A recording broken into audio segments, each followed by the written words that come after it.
கிராமத்தில் ஒரு பழமொழி சொல்லுவாங்க. தப்பு செஞ்சவனை ஒரு செருப்பை வாயில கவ கொடுத்து ஒரு செருப்பாலேயே அடிக்கிறது அப்படின்னு சொல்லுவாங்க.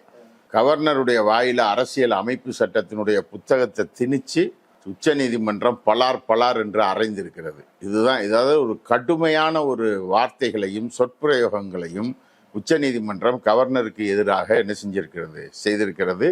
தமிழ்நாடு அரசுடைய வாதங்களை முழுமையாக ஏற்றிருக்கிறது. தமிழ்நாடு அரசினுடைய வாதங்கள் எதையும் உச்ச நீதிமன்றம் நிராகரிக்கவில்லை, அனைத்தையும் ஏற்றிருக்கிறது. இதுல இந்த குறிப்பாக இந்த 10 மசோதாக்கள் அது உடனடியாக அமுலுக்கு வருகிறது. இந்த 10 மசோதாக்களுடைய உள்ளடக்கம் அனைத்துமே உயர் கல்வி நிறுவனங்கள் சார்ந்த மசோதாக்கள். இந்த உயர் கல்வி நிறுவனங்கள் அதில் இருக்கக்கூடிய நிர்வாக ஏற்பாடுகளை மாற்றி அமைப்பது, அதில் வேந்தராக இருக்கக்கூடிய கவர்னரை மாற்றி அதை முதலமைச்சருக்கு அந்த பொறுப்பை வழங்குவது என்பதுதான் இந்த 10 மசோதாவினுடைய உள்ளடக்கம்.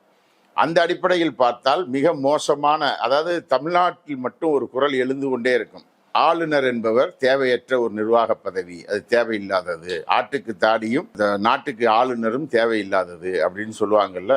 அதான் கிராமத்திலையும் சொல்லுவாங்க, வேண்டாததுக்கு பிள்ளைய பெற்று காண்டாமிருகம்னு பேர் வச்ச கதையா, வேண்டாததுக்கு ஒரு பதவியை உருவாக்கி அதுக்கு கவர்னர்னு பேர் வச்சுட்டாங்க.